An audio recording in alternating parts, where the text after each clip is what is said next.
Hey, it's Does It Matter? I love the dream. And this is episode 9 of our podcast, Confessions of a Stan Mixer Edition. Today we are going to be talking about something that you guys have actually asked us a few times, which is which member of Little Mix do we relate to the most? Trigger warning. So if you aren't in a place to listen to like these topics right now, or you just don't want to listen to it at all, totally fine. Click off now, because we're going to be talking about eating disorders, disordered eating, depression, anxiety, body image, all that fun stuff. So if you can't do it right now, if you don't ever want to do it, just click off. We'll have an episode out for you next week, and you can just kind of skip this one. We're not necessarily going to just pick like one girl to talk about. So we're just going to kind of talk in general. But we wanted to, finally answer this for you guys and talk about it. And this will probably be our first more serious podcast. And we are going to be really honest and open with you guys. So we're going to ask that you be respectful and kind in return, because, we don't have to share our personal lives and our personal struggles the way we're about to. So, just out of respect and decency, we're going to ask that you guys respond in kind.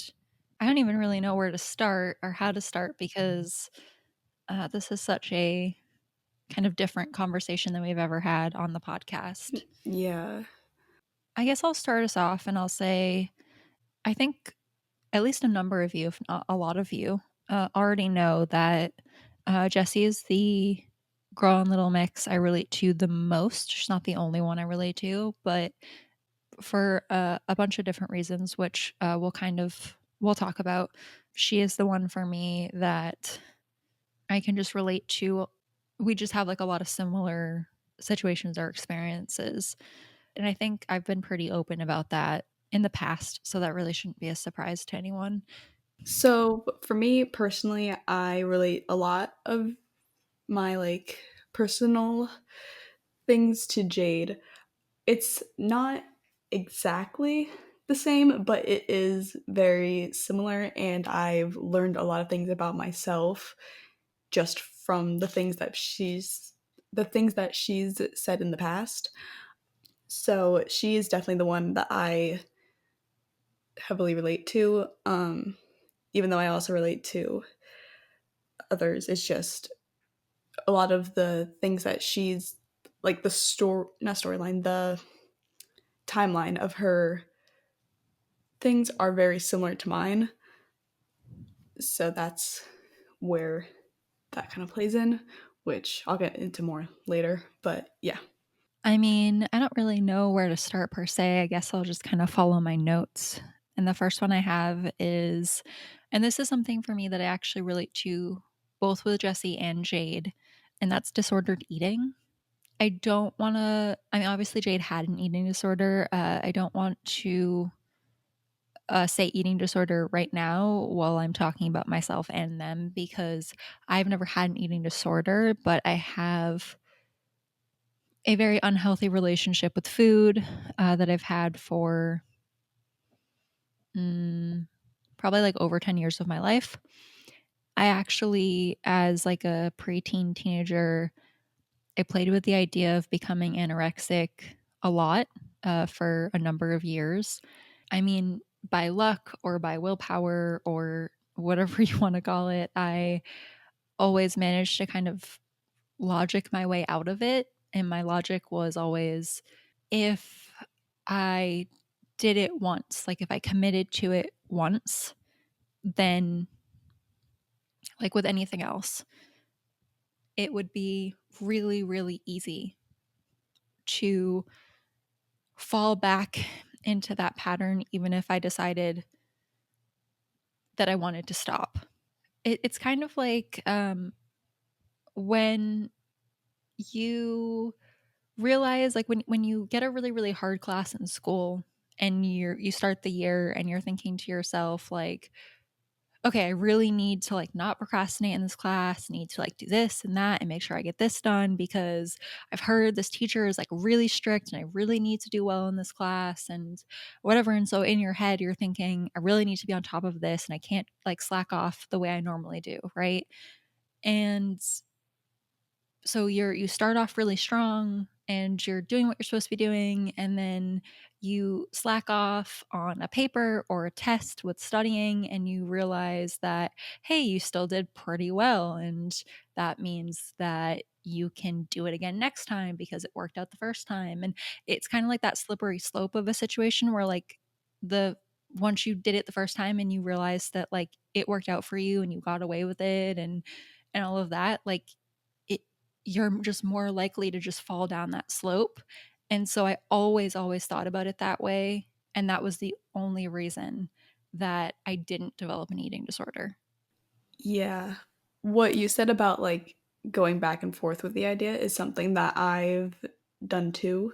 Because, well, I mean, I have like other stuff, but this is like the only one of the reasons why I didn't fully, okay, well, one of the reasons why it didn't happen at the time was because I was very involved in dance and I knew I wouldn't have the same energy I would need to do all these performances and competitions. So that's kind of what um, put that little barrier there. But it only worked for like a little bit. My like hold on, I'm looking at my notes. They're very all over the place. Bear with me with all this stuff. I've never actually talked about this out loud to anybody except for like my mom and like a doctor. So putting my notes together was really hard because I was trying to have it make sense. So if it's not that cohesive, I apologize. um, but I a lot of this stuff also goes back to an anxiety disorder that I was diagnosed with. And my dog's barking. Okay. Back to what I was saying. Sorry about that. I was diagnosed with an anxiety disorder when I was 13. So a lot of this stuff goes back to that. And I'll like get more into that when we get to that part of like the podcast. But so a lot of the like disordered eating I had was mainly because of that. It wasn't because of any what's the word? Like any other reasons that eating disorders normally start. It wasn't about my body image. It was because the anxiety disorder I had was OCD, and the something I found out through a lot of research is that people who have OCD half the time or most likely end up developing some type of eating disorder because the two are very similar as in like the thought process and all of that stuff. They're both very heavily about control. Yeah. So a lot of that ended up going into like the things I ate. So it was just not a good thing that happened, but it wasn't because of like body image. It was because of that whole reasoning. And this wasn't something I figured out until like less than 6 months ago. I didn't realize that that was happening at the time until I actually like did more extensive research into it, and like got some other opinions. So at the time, I didn't know that's what was happening, but I started slowly piecing things together once I heard Jade's podcast. And she was like the one that she did, I want to say, With BBC or something. yeah, like 2-ish years ago, year and a half ago. Mm. Um, the stuff she was saying, I was like, oh, that happened to me. Or, oh, I did that. Um, so that's kind of where I started like piecing it together. And then more recently, I actually like figured it out. And then it went away like on its own once the whole like anxiety got better. But then there's still like the small things that I do now. Like, for example, I can't eat certain foods because I had cut those out because I thought something was going to happen if I ate those foods. Like, I haven't eaten pasta in 10 years. So it's like stuff like that. It's like leftover like habits. Yeah, I didn't see. This is like kind of where it gets into like this weird gray area because that is different than like what I am kind of going through, not necessarily right now, but like within the past maybe like 2-ish years, a little less than that. Because then not accidentally, I actually started doing kind of the same habits I would do before, but it was because of body image issues. It wasn't like because I had like this voice telling me not to do it, or this voice telling me to do it. So it was something that wasn't because of body image that slowly turned into something. Which is like kind of what Jade talked about. She didn't talk about like anxiety or OCD, but I remember her saying in the podcast that like she it started off being about like control for her, and then as she started doing it and she kind of descended deeper into the eating disorder, it became about like her body image, and she was never like small enough. Yeah, exactly. That's kind of what happened to me. It didn't get as like far as hers did because I was still actively dancing, so I never let it get that far. But then once like lockdown happened, I started like not really trying to stop it.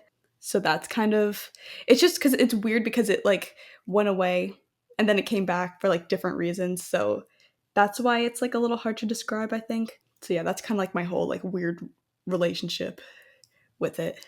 The way that I have disordered eating, if that's even the proper way to say that, which I'm pretty sure it's not, um, is different from Jade and from you, which is why I tend to relate it more to Jesse, which is that like so mine kind of came a bit from body image, but my relationship with food was also very, very heavily influenced by the environment I grew up in, which is that around the age of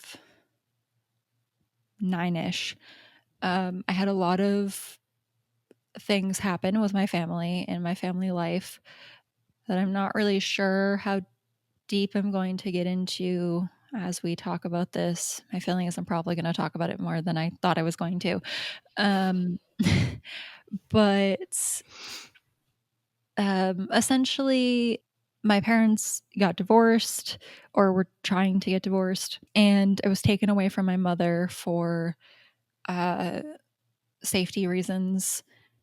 And I was put with my father, who, let's say, should never have been a father.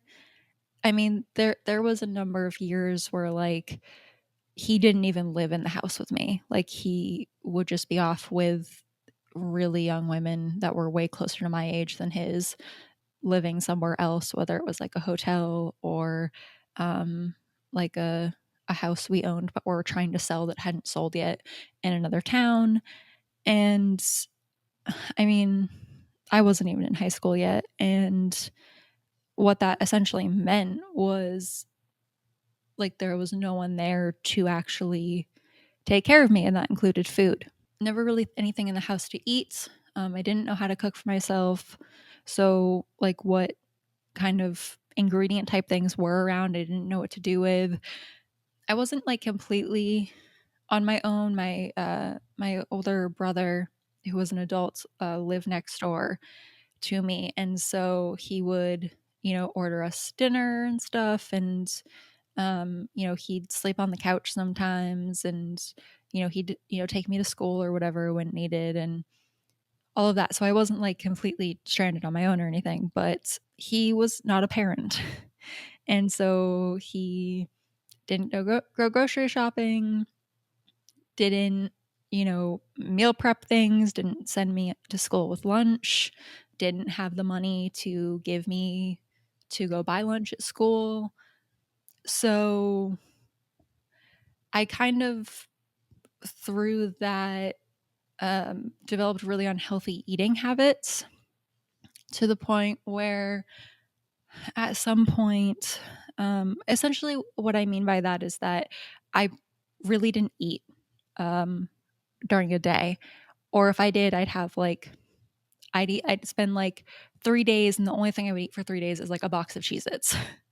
Um, and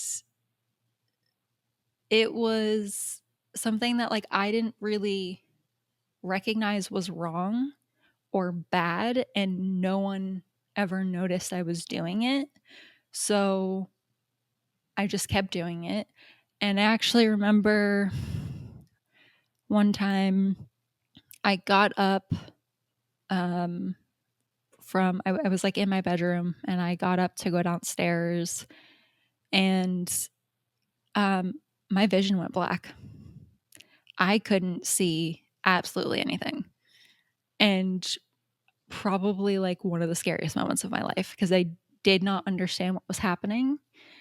And I thought I thought it was food related. I had been going downstairs to see if I could scrounge up some food.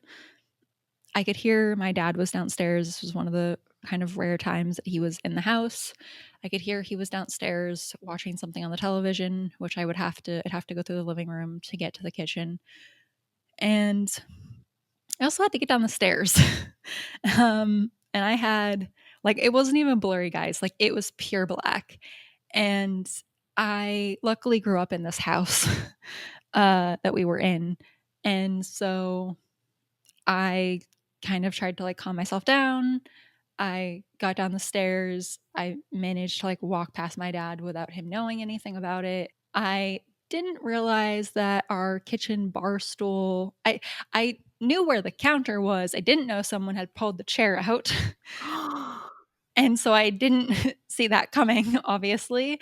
And I like tripped over it, fell backwards, hit my head on like tile or whatever it was, really hard. But doing that brought back my vision, and my dad did not notice that that happened. um, and so I laid there for a little while, let the shock wear off, let my vision fully come back because it didn't come back like right away. It was really like blurry and dizzy. And then I went and found some Reese's cups, which I actually really hate, but it was all I could find and it had sugar in it. And I thought maybe sugar would help. And I think I actually might have low blood sugar. I think that's maybe kind of a conclusion I've come to years down the line. But yeah, so that was my first ever experience with probably like malnutrition, like severely, severely affecting me to a point where I noticed it. Um, that continued to be a problem with me for years. It's still sometimes a problem for me now when I have depressive episodes, but I try to be better about it because I know that it's a problem. So I try to take better care of myself in that sense. But I do have depression. I'm not in a great place with it. So one of my symptoms of depression is a lack of appetite. So a lot of times I just don't realize I haven't eaten. I just forget that it's something I'm supposed to do. And then I have issues with like actually having the motivation to like get up and make something and actually eat. And then my body doesn't tell me that I'm hungry. And so it's like it's a circular cycle that I still struggle with to this day. My disordered eating is different um than Jade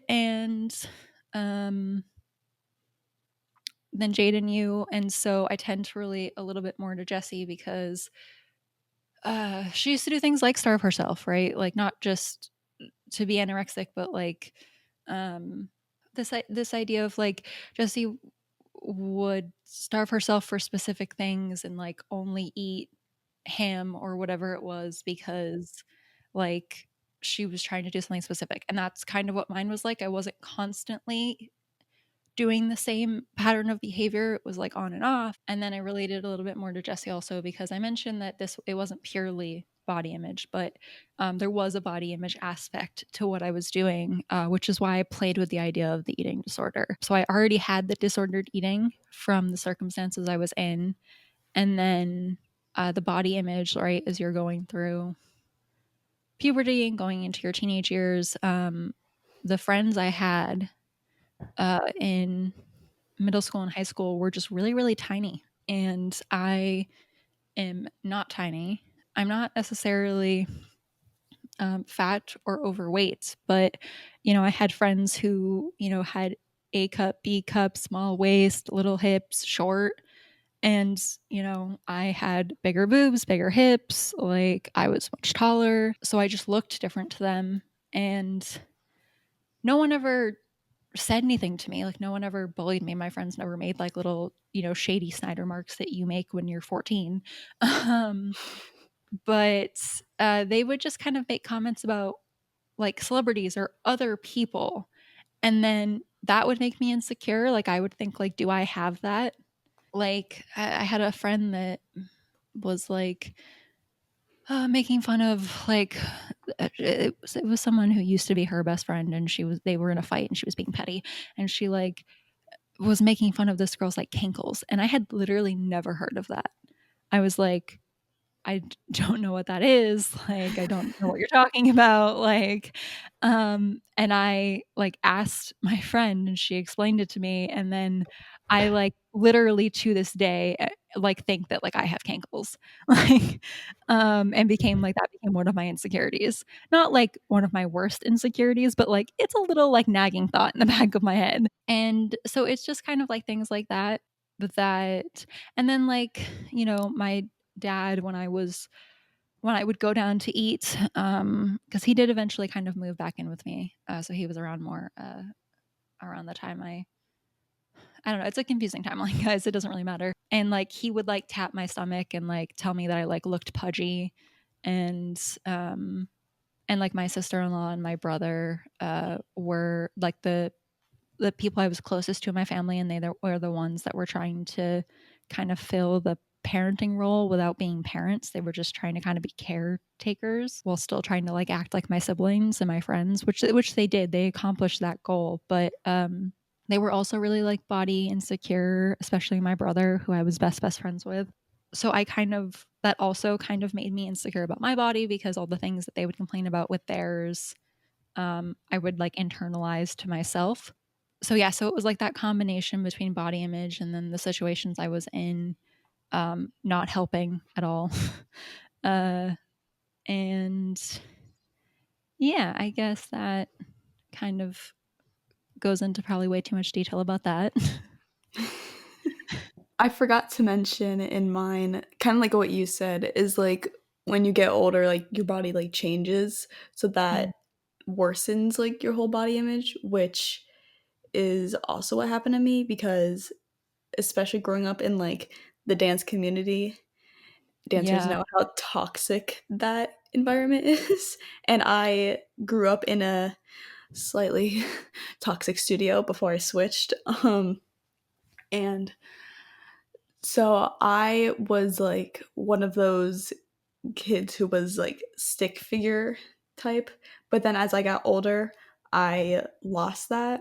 And I was always known as being like one of the smallest ones. And so when I wasn't anymore, that kind of like affected me. Even though I wasn't overweight, I was just like muscular, but it still like rubbed me the wrong way, even though that's not what they meant. So it was always like, oh, well, I need to be the thinnest because that's what I was like known for. But it was really just because I was like 2 to 3 years younger than all the other people I was dancing with in my class. So I hadn't hit that age yet.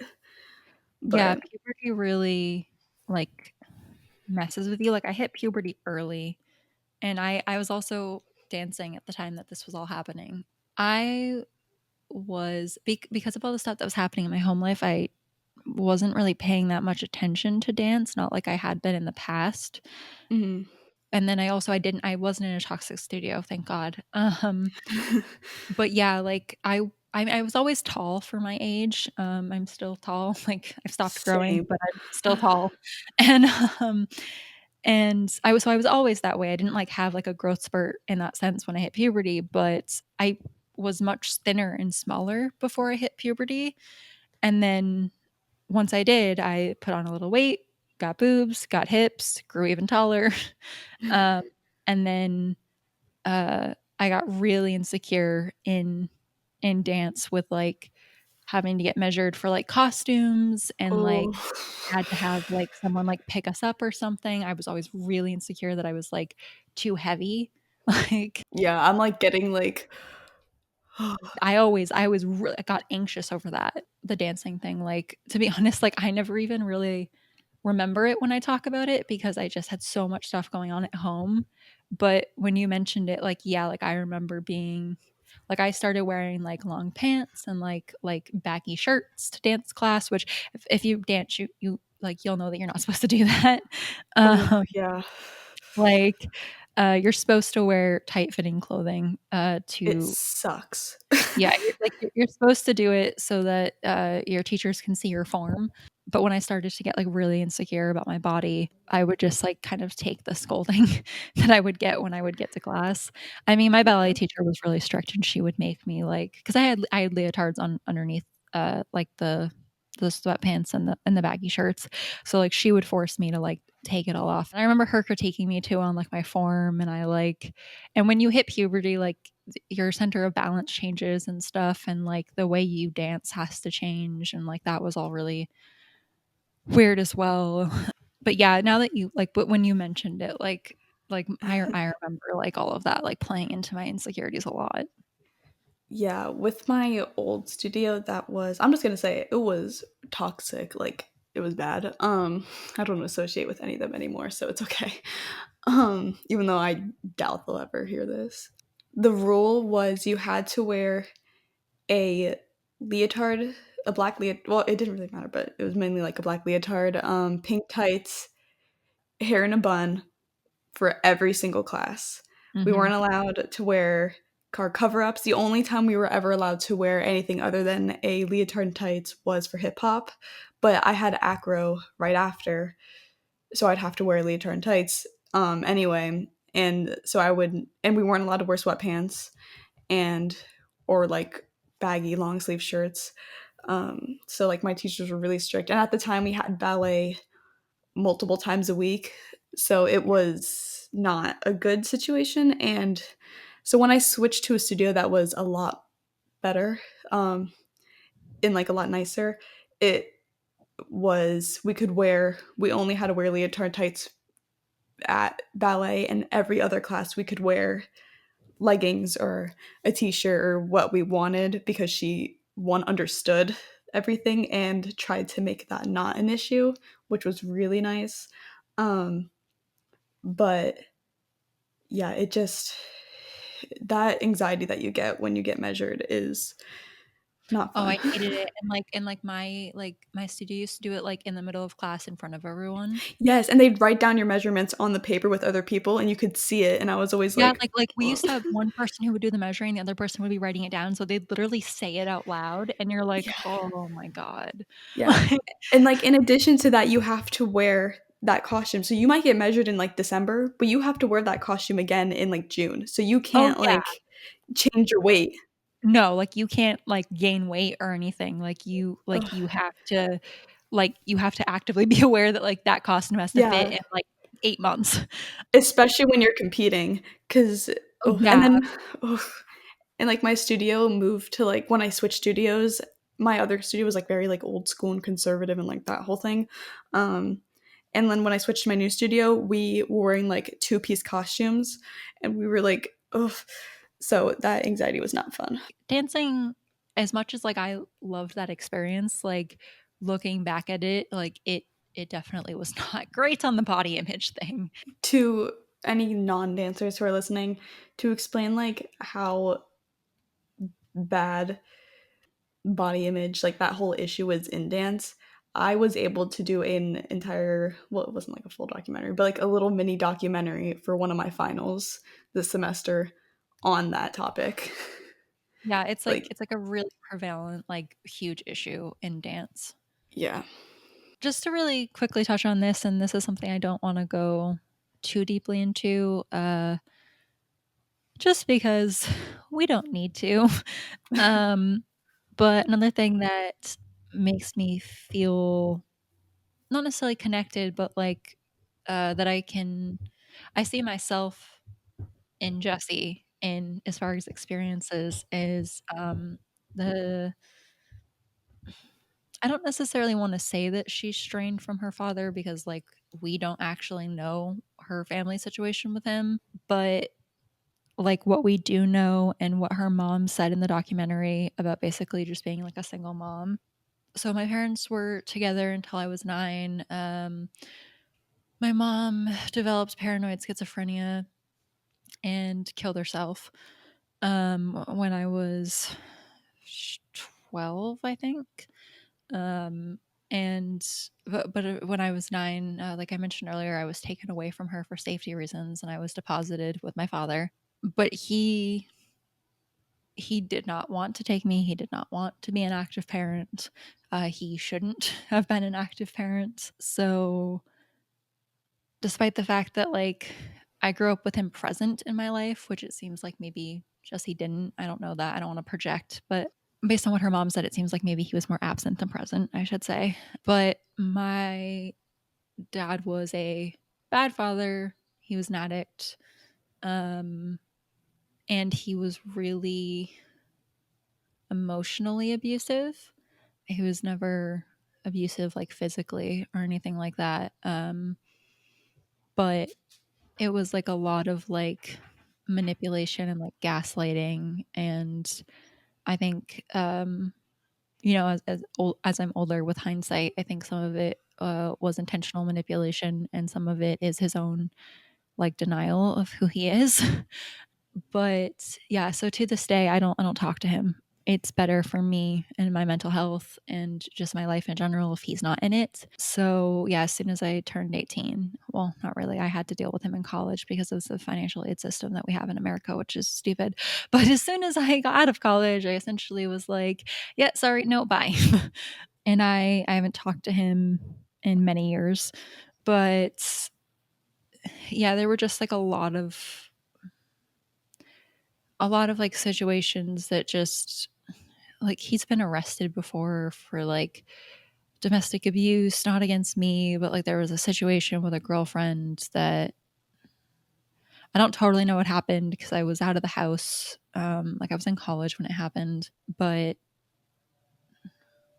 I don't know. It's a weird situation and the charges got dropped or whatever, but essentially from what I gather they were both like really drunk or high or both and they got into like a physical altercation. But I don't know. I just read the police report and I don't know. Like I said, the charges got dropped. She never showed up to court. Yeah, so I don't know. So there's just been like a lot of drama in that aspect of things. And so, I don't know the exact nature of her relationship with her father or anything like that, but just the whole like dysfunctional dad thing is something I can relate to. It's like it's kind of like a small detail in the reasons why I relate to her, but it's just like another one of those like little details that just I don't really know how to explain it. It's just another thing that makes me relate to her. Like sits with you. Yeah. Um resonates with me a bit, I guess, is a Yeah. good way to put it. Um, but then we can get to or I'll get to my main reason, and I think this will lead you into some of your other um, points with Jade, and I think Perry, and it'll lead me into Perry as well. Um, which is, oh, by the way, I should have said this sooner. We are not really going to be talking about Lee in this episode. And the primary reason for that is that, as far as the nature of the things that we're talking about right now, like these like really serious internal um like struggles that we've had, Leanne's like struggle that she's been the most, or kind of the only struggle she's been really vocal about, is the racism that she's faced. And neither of us can relate to that. And we feel that we shouldn't be trying to twist our experiences to compare to what she's gone to. And we don't think it's appropriate to be trying to make our experiences somehow equate to what she goes through. And so, because of that, we just won't be talking about her really in this episode. And it's nothing against her. It's just we think it would be. I don't want to keep saying we, speaking for you, but I just think that it would be way more disrespectful to try to pretend or imply that something that I've experienced somehow compares to the racism that she's experienced. Yeah. Not in the sense of like one is worse than the other, but just in the sense that like they're two very different experiences that shouldn't be equated. Yeah.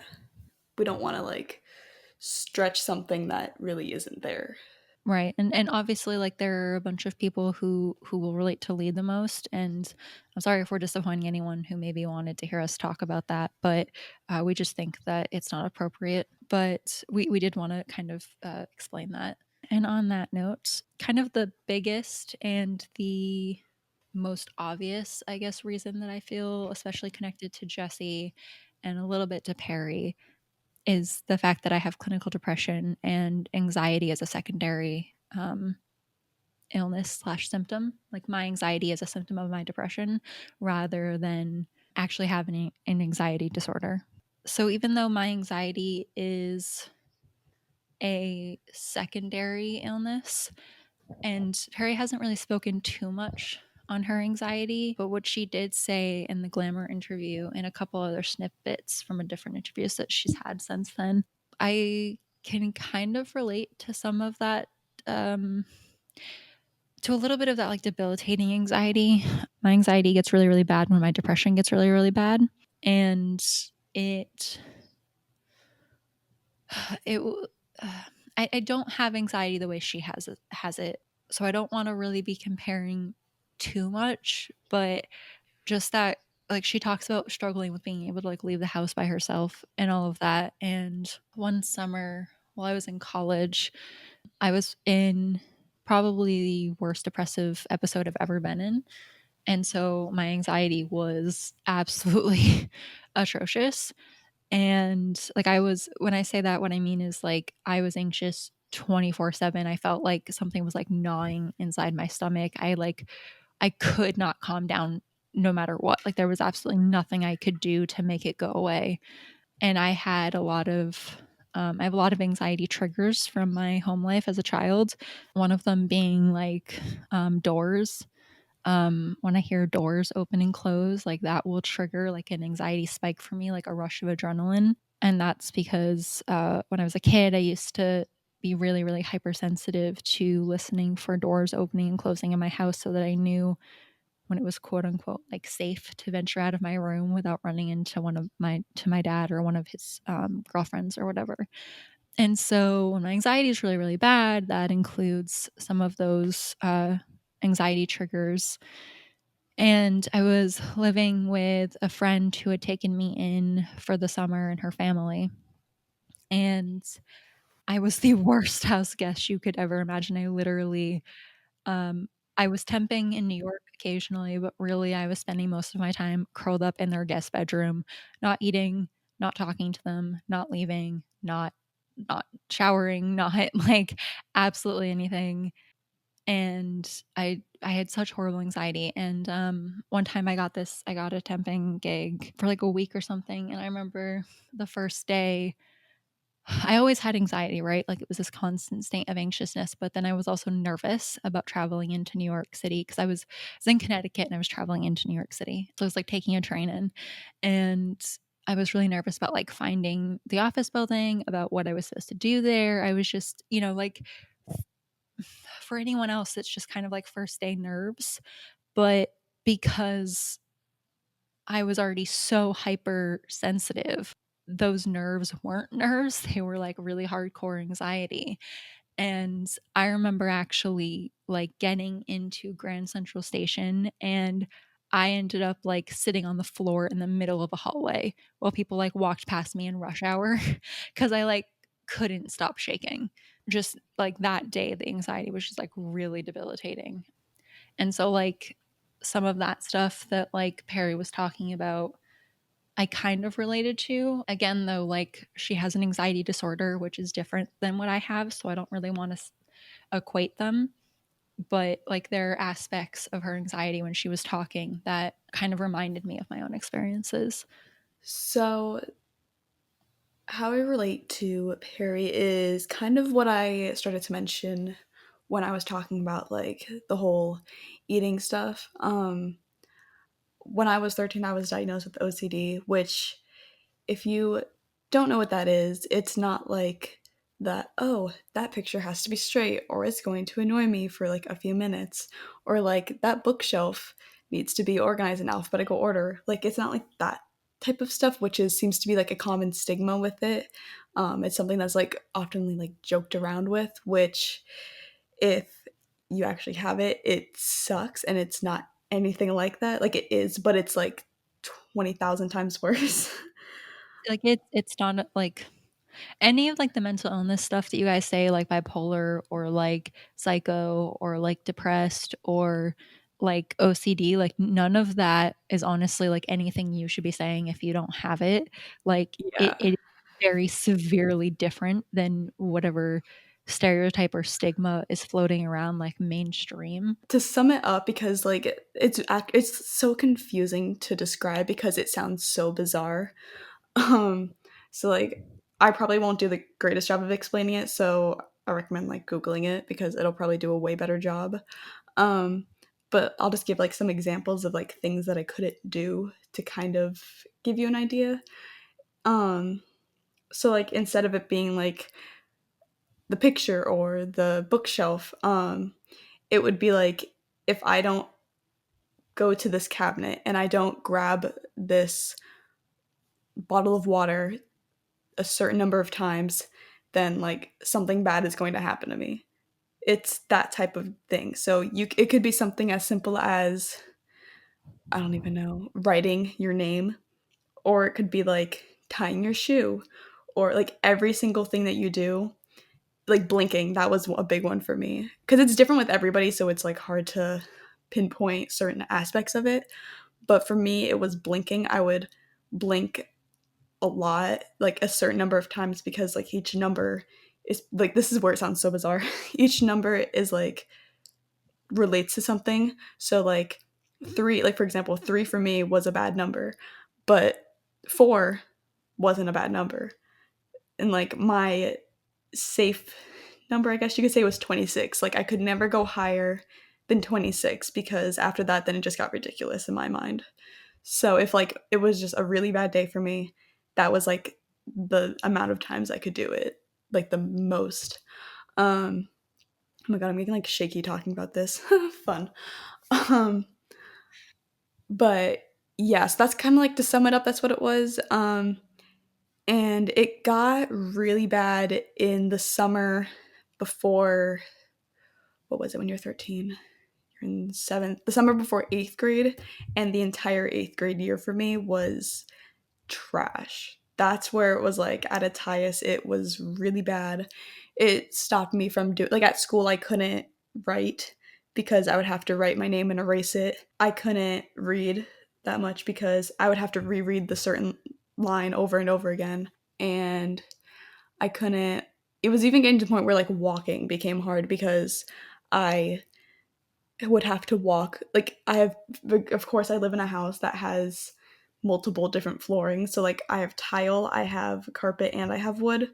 So like if I'd be switching to a different type of flooring, I would have to like step over it multiple times, or like if it was a carpet, I would have to like step on the corner of the carpet instead of like on the side. Like it's just insane stuff like that. If I tried to go against it, my mind would be like, oh, something bad is going to happen to you. And it's kind of different for everybody. And it kind of changed a lot for me, but it was a very similar few things. So my like main one was that I was going to be sick, because that's like one of my biggest phobias. So it was like, if you don't do this however many times, you'll get sick, or somebody around you will get sick, and then you'll get it from them. It's that type of thing. But it also just kind of heavily depended on what was happening that week. Like if I had a test to the next day, it would be like, you're going to fail this test. So it took a lot for me to like go against it. Um, and so just that overall, it was just like not a fun time. It's terrible because it feels like you're trapped inside your body because you want to go do stuff, but you physically can't do it. So you're like mentally drained all the time. And I was also like going to doctor because nothing they were doing was helping treat what was wrong. Like I tried so many different therapies and so many different like medications and nothing worked. So really I was just like sitting either on my bed or my couch because I knew I wouldn't have to get up to go walk to the other room to sleep or whatever. So that's when it got like really, really bad. It helped when I was around people. So when I was with a group of people who didn't know I had it was better because I had to hide it or I couldn't do it as badly. So like I couldn't do what I was doing at home with people around me who knew what was wrong. So for me, talking about my problems doesn't help, which sounds insane, but if somebody knows what's wrong, in my mind that's like, oh, nope. So that's a lot of the reason why I don't Does talk it about give you stuff. anxiety? What? Like, being around people who know, like, the ins and outs or some of the details of things and therefore Yeah. can, like, see it and recognize it, and therefore, like, it's kind of like a violation of privacy almost? Yeah, I think that might be why I don't talk a lot about, like, personal stuff. Like, I'm saying this stuff right now, I kid you not, my hands are shaking. I didn't This has never happened. Wow, okay. What's happened? But, like, not because of this. I wasn't, like, that nervous to talk about it. Okay. Um, so, like, that's why, like, the only people who know about it are, like, my, like, close family, even though I'm not happy that they know, but it got out, and, like, my best friend because she also had it. So, like, my closest friends don't know about it, like, yeah, so that's kind of where that is, and it didn't really start to get better until I was in my freshman year of high school. That's kind of when it took a step back and I kind of learned how to control it a little bit better. I think because I was in a new school and that's when I switched studios. So everybody at my old studio knew about it because I was missing class all the time to go to doctors. So that kind of like was bad because they would look at me and be like, like they would have like that sorrow and like that sympathy. And I was like, okay, too much Hate for me. that so much. Yeah, and they would look at me and I was like, "Okay, I think that's one of the main reasons why I switched too, because they all knew about it because, like, I couldn't hide it because I wasn't there. So when I switched studios to people who had no idea about it, my dance teacher at the time knew because she was, like, the dance teacher I had at my old studio before she moved, and so she knew about it, but she didn't make it a point. Like, my other teachers, part of the reasons why it was toxic, told the other students what was going on with me, while my other teacher kept it a secret and, like, only talked about it when it was just me and her. So, very Which is thankful the way for it that. should be. Exactly. And even then, she didn't even, like, necessarily talk about it unless I brought it up first or something like that. So, yeah, freshman year is, like, when things got a lot better, and I don't really deal with it that much anymore. It's just, like, some certain things I'll do, like, it'll be there and I won't realize it because it's, like, just a habit that I do. For example, this is, like, one, like, when I drink anything, I count the amount of times I swallow or something, which sounds dumb, but I do it. And that's not something, like, I even realize I do until I'm doing it, and I'm like, "Oh," because it's just out of habit, like, I'm not doing it on purpose. So, yeah, but I've learned how to, like, control it, and I don't really have that much of an issue with it, because I know if it's, like, starting to get ridiculous, I can just be like, "Right, you're fine. Nothing's gonna happen." So, I kinda when my family stopped talking about it is when I got better, is what I've noticed. So that's when I hate whenever they bring it up. It's been, like, a few years since it's been a problem, so I'm, like, fine talking about it now, but at the time, it was a no-go. Um, and yeah, so that's kind of where it all fits in. So it's not exactly the same thing as Perry, but it was obviously, like, an anxiety disorder. As far as panic attacks, which I know she's talked about, I only really get them when I'm stressed. So, like, when my OCD is, like, flaring up because I'm really stressed about whatever, is when I'll get a panic attack. Like, so it's, like, once every few right now, it's once every few months, but it's something that runs in my family, so luckily, my, like, mom knows how to deal with it, so it works itself out, but yeah, that's that. Going on to kind of what is probably the most personal one for me that makes just say the one I relate to the most is depression. I mean, I've kind of implied or even said it when we talked about the other things, but it's still something that I very heavily struggle with to this day. I always struggle to like explain it to people because if you've never had whatever mental illness it is, and or just like a mental illness in general, because I think and correct me if I'm wrong, like if you don't feel this way, but like I've had this conversation with my best friend before and she feels similarly, which is that like there's like a connection you can feel to someone who actually has the mental illness you have, and then there's also like a still semi, this is a weird way to say it, but like a still semi satisfying connection and understanding that you can have to someone who has a mental illness that's maybe different than yours. Yeah. And in comparison to the way you would feel talking about it with someone who has no experience with it at all personally.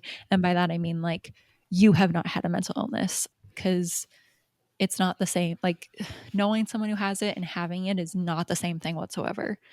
Yeah. And so, like, I always really struggle to explain it to people who have never had one, because I feel like there's no way to describe to someone who's never experienced it just how awful it is and like how debilitating it is, and like and also like it's something that like I don't even understand a lot of the time, and so to try to have to explain it to someone else when I don't even necessarily know what's happening in my own brain is hard. I have probably been depressed since I was 9. I didn't start to recognize it until I was about 14 and I was a freshman in high school. And I kind of thought like maybe I might have had depression, but I didn't really know. I didn't want to say something, and none of my family members had ever like brought it up to me. And so I thought maybe like it was kind of all in my head, and supposedly I was being watched for mental illnesses, and so that's why I say no one brought it up to me. Um, because my mom was bipolar before she developed paranoid schizophrenia. Because my mom had those things, I was being like quote unquote watched. Like my brother and my sister in law were supposed to be monitoring me for those types of symptoms. So when they never said anything to me about it, I kind of thought like maybe it was in my head. Not that depression is the same as those two illnesses. They're different. Some similarities with bipolar, but they're different. But either way, like I still thought like, oh, maybe it's just in my head. Got to my sophomore year of high school and kind of became more convinced that I did have depression, because um, I literally almost failed an online class I had voluntarily chosen to take, that was a subject I usually excel in, and a class I had signed up for because I wanted to take it because I was interested in it. I think sometimes like people who are good students like say that and they're kind of exaggerating, and that's something that I used to do before this happened. But when I say like I almost failed the class, I mean like I had a very nice professor who let me do things he shouldn't have, and so I got by with a C minus. But he should have flunked me because I so part of my experience with depression is I can't hold myself accountable to things. I can most of the time be accountable for things if someone else is holding me accountable, and even then like it's a little dicey. But I cannot hold myself accountable. Like even with the smallest of things, I can't do it, and it's something I've really been trying to work on, but it's really hard, and it's not something that I've figured out how to deal with really yet. But when you take an online class, and it was an elective, so there was no one really supervising me, I was supposed to hold myself accountable. It was a year-long course, and literally both semesters, I just like stopped logging in to the website. where the class was. Like, I literally just, like, forget not doing the assignments, like, I just slowly progressed to the point where, because I started off, like, turning in assignments late, and then I was always, like, really anxious about how behind I was, and then it got to the point where I was so anxious about how many hours of work I hadn't done, and the tests I hadn't taken, and the chapters I hadn't read, and the projects I had, like the group projects I had skipped out on, that I literally, like, couldn't get myself to, like, log into the account. And so I literally spent, like, months just not even touching it, and then, like, the last, like, week of the semester being, like, so panicked and, like, anxious about it that I would log back in, email the teacher, and be like, "Can I just have a little while to try to turn in as much as I can?" And, like, I would just try to power through so many of the assignments that I just hadn't been doing the entire semester, in the hopes of not failing the class.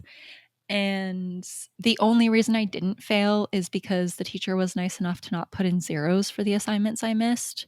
And they just graded the things I actually turned in and left the other ones kind of like blank.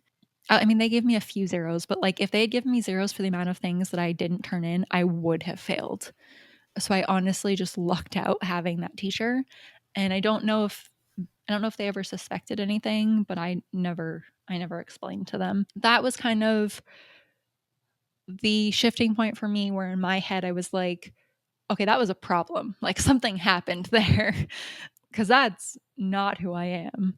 So that was something that, like, I had to kind of sit on and try to figure out. And that was the point where I kind of tried to tell my brother and my sister-in-law that I thought I was depressed. And that didn't really go well, because they just kinda told me, like, "Nah, no, you're not."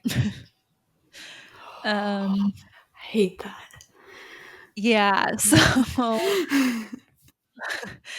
uh and they didn't mean it in a bad way, but it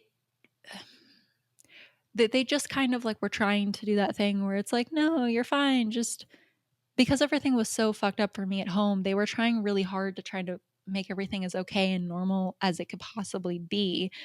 And that, I really appreciate that they tried to do that, but, like, what it also did was kind of gaslight me. I know that's not what they were trying to do, but trying to pretend and, like, convince me that what was happening in my life wasn't as bad as it was, whether it was with my dad or with, like, the depression that I was, like, coming to terms with, trying to, like, downplay that, like, it's not as bad as, like, I think it is, or whatever, really just screwed up my perception of myself and of my childhood. They had the best of intentions, but, like, it just ended up kind of, like, screwing me up more.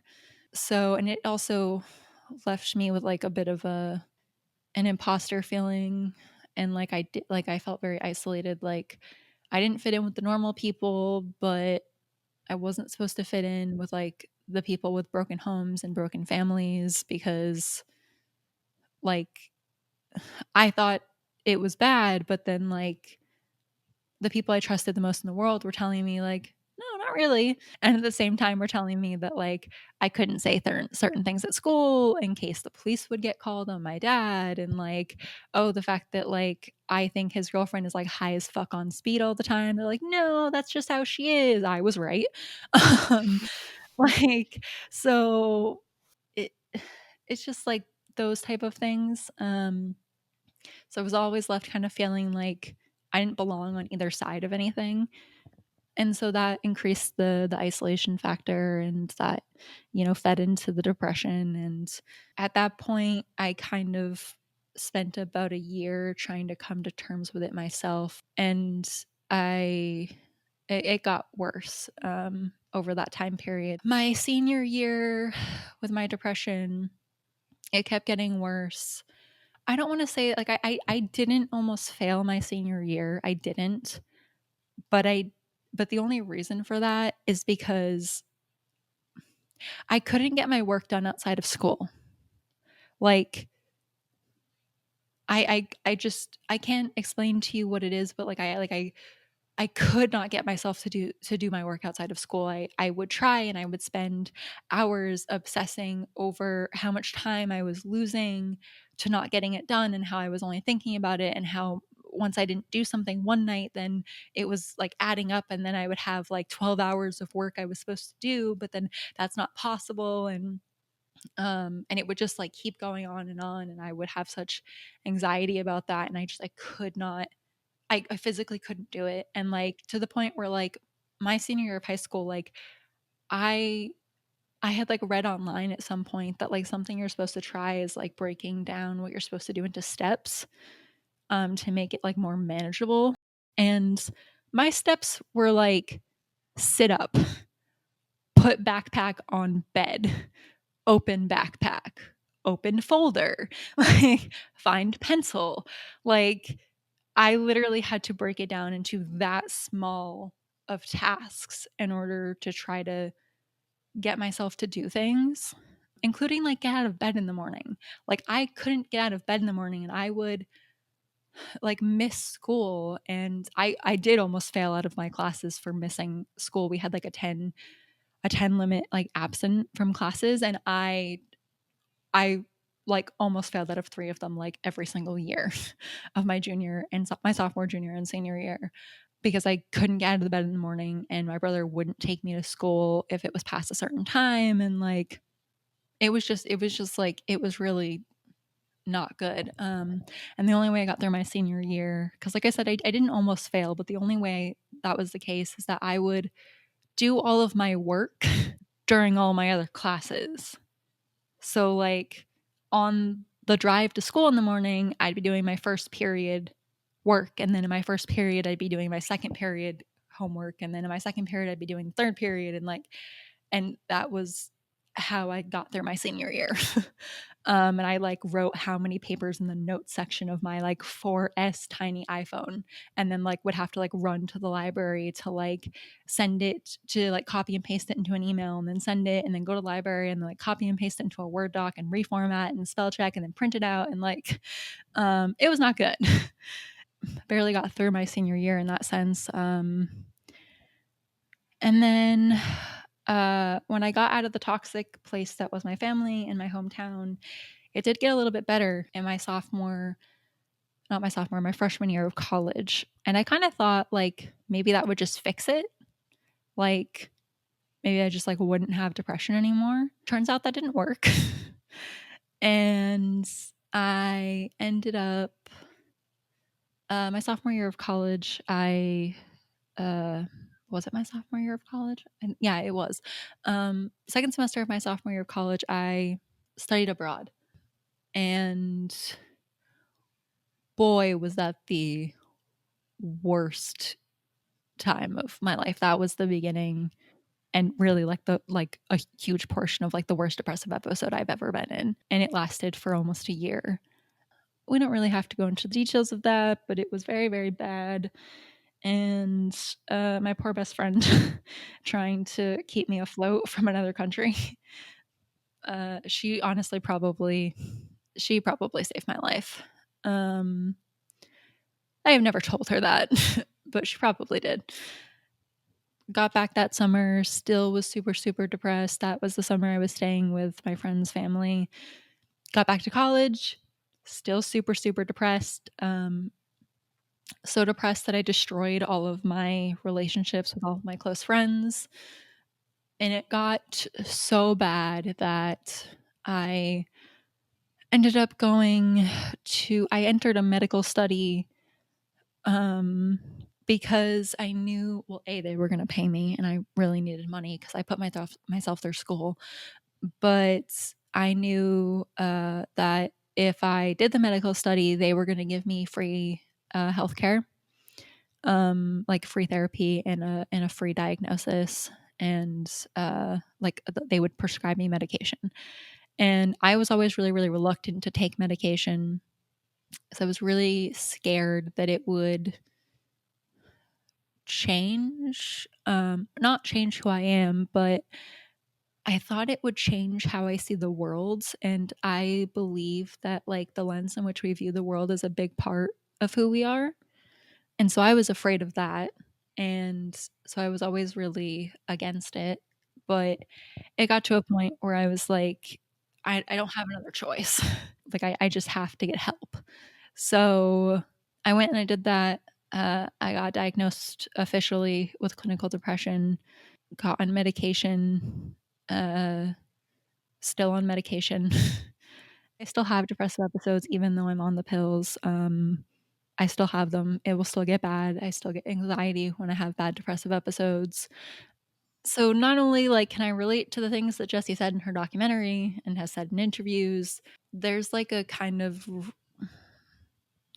I don't really know how to describe it. There's, like, something really nice about, looking I not really, like I don't wanna say I'm looking up to her, but there's something really nice about feeling connected to, like, whatever, that, um, someone who's not, like, better or, like, recovered or like, part of the stuff that makes me feel a little bit less connected to Jade is that as opposed to, like, Perry and Jesse, is that, um, she is recovered, and she's been recovered for a while, and that's amazing for her, but, like, I am not, and I cannot relate to that.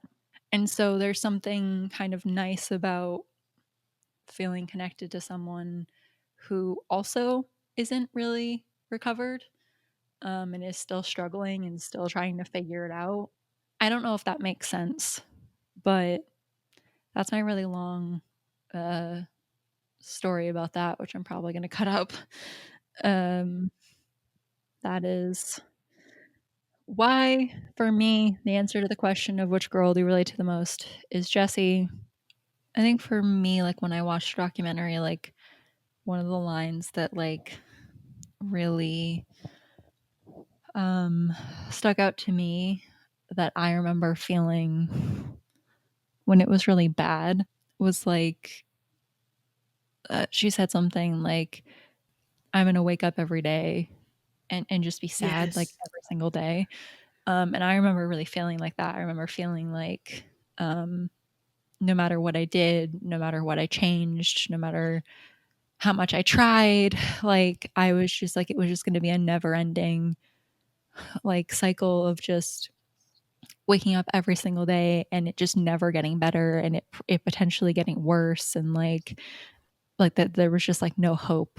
And so like that was one of the things she said that like I related to a lot or that resonated with me a lot. Yeah, that at the time, and even like a little bit now, I heavily related that to my like OCD stuff because that's exactly what it felt like.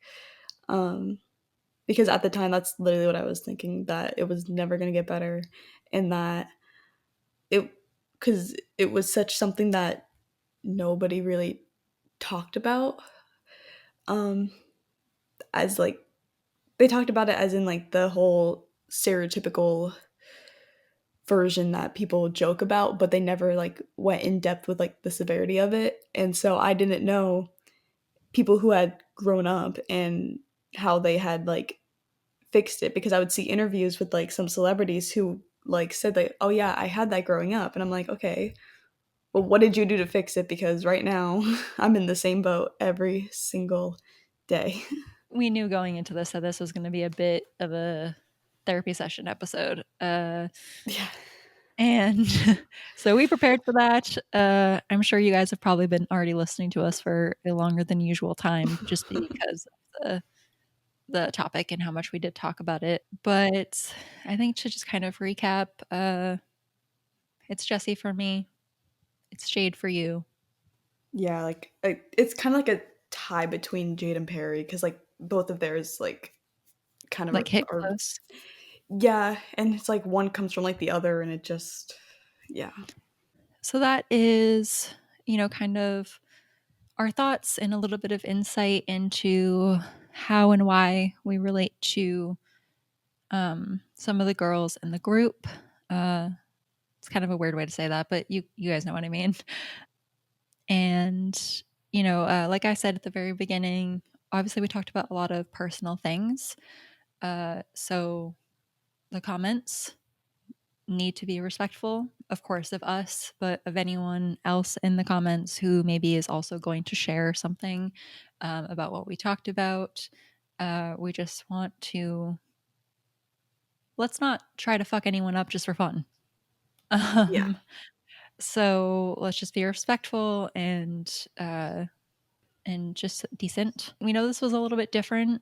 Normally, we talk about lighter things that are more Little Mix focused and less focused on us per se. But you guys have asked us this question a few times now. Whenever we've asked, and we thought it might be interesting to have a little bit deeper of a conversation. So hopefully, you guys enjoyed listening to us. Maybe even some of you feel a little bit more understood, maybe. I think that's going to be it for this week. As always, we thank everyone for listening and for going on this journey with us and, uh, taking your time out to listen to these every week or even, every once in a while. We really appreciate it. And we'll see you next week.